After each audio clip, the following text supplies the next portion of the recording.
Mongo de memes.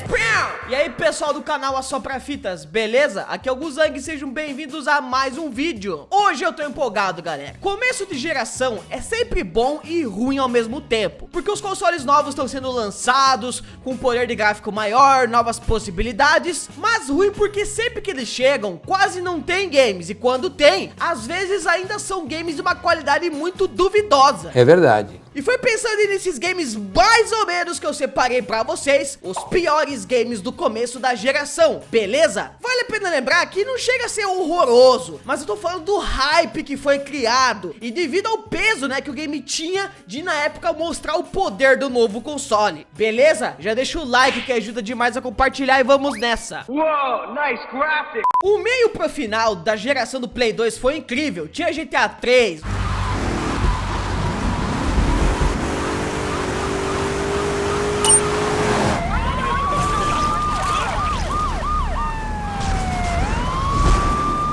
God of War,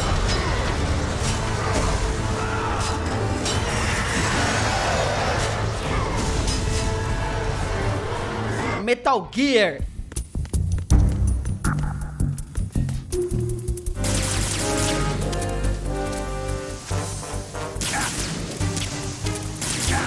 mas no começo não foi tão legal assim. Teve muita traia, como o infame Fantavision.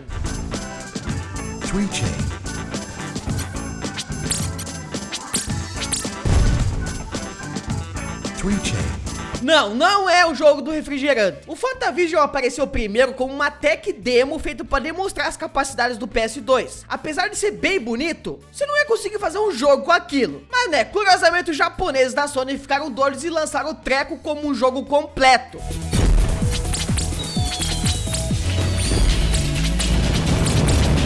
No game nós basicamente ficamos olhando pra tela e assistindo um show de fogos de artifício. E o nosso objetivo é esperar 3 fogos da mesma cor, ligarem e ver um efeito visual bonitinho pra aparecer e ganhar um ponto. É como se fosse um game de celular, só que um gráficos 3D, fogos de artifício e custando o preço de um jogo de console novo. Não é todo ruim, mas pra um jogo de console feito pra promover uma nova geração, estranho. Energy up. 2 daisies. 12. Energy up. No começo ali da geração do PS4, galera, a grande novidade era o aumento da resolução de 720p para 1080 ou 900p e o aumento de quantidade de partículas que os jogos poderiam renderizar. E foi que meio pra mostrar isso que o game NAC foi criado.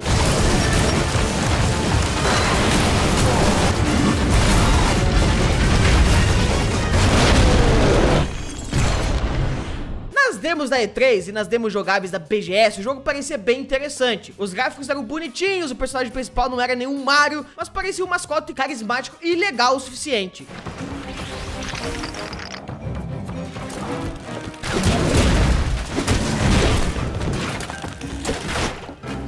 O problema é que apesar do jogo ter um visual bem legal e todo o lance de mudar de tamanho, pecinhas voando, o game não tem nada além disso. As fases eram curtas e lineares, os puzzles bobos, a história é bem simples e clichê e não tinha nada além da demonstração daquelas capacidades visuais que já havíamos visto nas demos. E decepcionou bastante gente.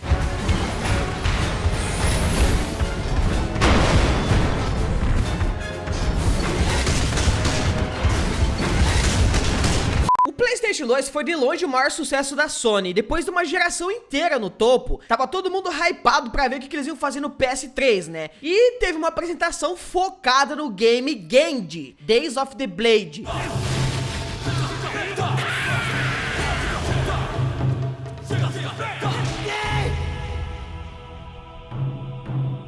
Esse game era uma continuação do Genji Dawn of the Samurai, do PS2, que apesar de ser um game com estilo, não ganhou nenhuma premiação, mas também não era considerado um jogo ruim.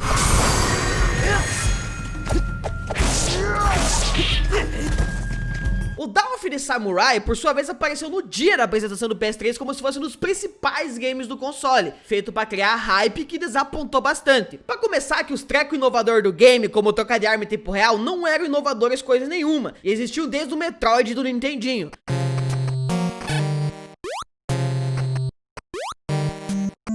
E apesar dos gráficos do jogo serem bons, o gameplay tinha alguns problemas, como a câmera que era automática e tinha alguns ângulos estranhos. Tudo isso fora os memes que foram gerados da própria apresentação da E3, em que o cara falava coisas como: ah, esse jogo é inspirado em batalhas reais que aconteceram no Japão. E aí cortava pra um caranguejo gigante saindo da terra e atacando soldados. Realmente é batalhas reais, né? Nada a ver.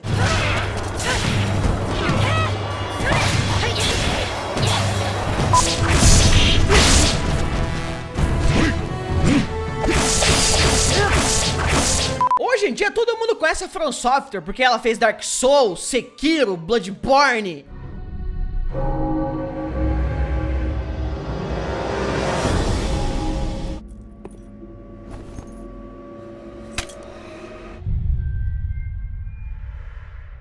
Mas e vocês sabiam que eles fizeram um dos games mais esquisitos do PS2? O Evergrace. O Evergrace é um game em que nós jogamos com o Darius e com a Charlene. E cada um tem uma história separada, e ao terminarmos a história dos dois, nós habilitamos um final no qual os dois se juntam.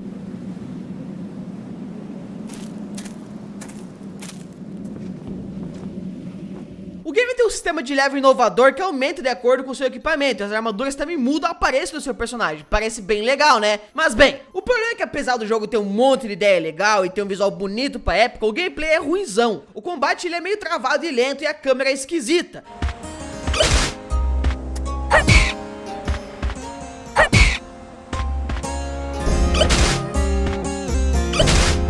Os itens quebram num sistema de durabilidade em que sua armadura é literalmente degrada por tempo. Ou seja, se você ficar parado, vai beber uma água, a armadura vai quebrando. Ué? E os inimigos são estupidamente fáceis de matar, tornando o jogo chato porque o controle é lerdo, entediante e não tem muito desafio. Apesar de ter impressionado tecnicamente na época, logo o game foi superado por outros muito mais inovadores que estariam por vir.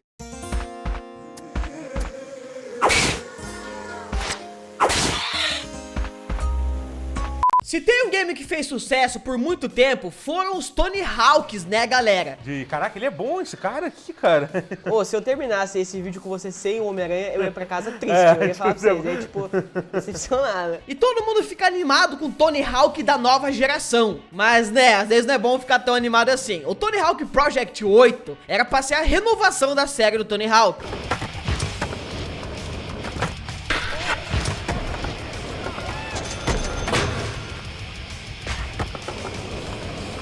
Por mais a versão do 360 do jogo não ser tão ruim, ignorando o fato da versão do PS2 ser meio capada, a versão de Play 3 foi muito criticada por alguns jogadores na época, porque os caras simplesmente cagaram a adaptação pro console da Sony.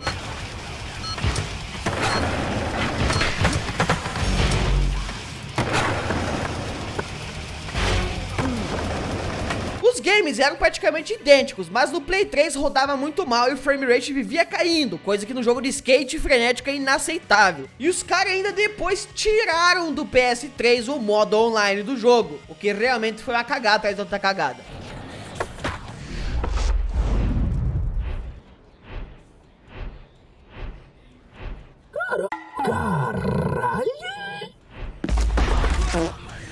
E para encerrar o vídeo, galera, vamos fazer um 2 em 1 de dois rivais que tiveram games hypados e que ficaram menos mais ou menos. O The Order do Play 4 e o Rise Son of Rome do Xbox One.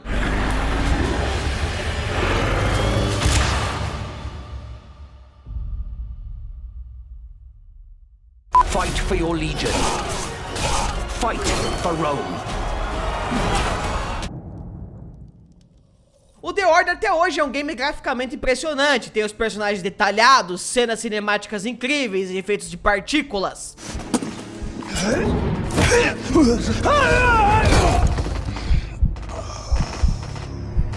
E apesar de tecnicamente incrível, o game meio que só entregou isso. A história é legal, mas muito curta, mal durando 7 horas, tendo pouquíssimas partes jogáveis, sendo composto a maior parte de cenas, se não de gameplay.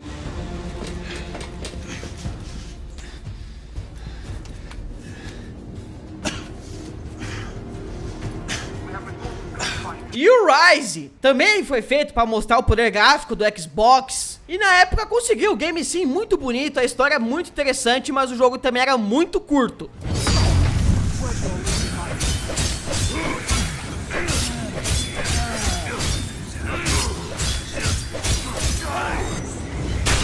Bom, pelo menos ele tinha mais cenas jogáveis e um pouco mais de conteúdo extra do que o The Order. Mas mesmo assim era um game que hypou muito na apresentação e entregou pouco comparado ao hype, né? O título para abrir bem a geração.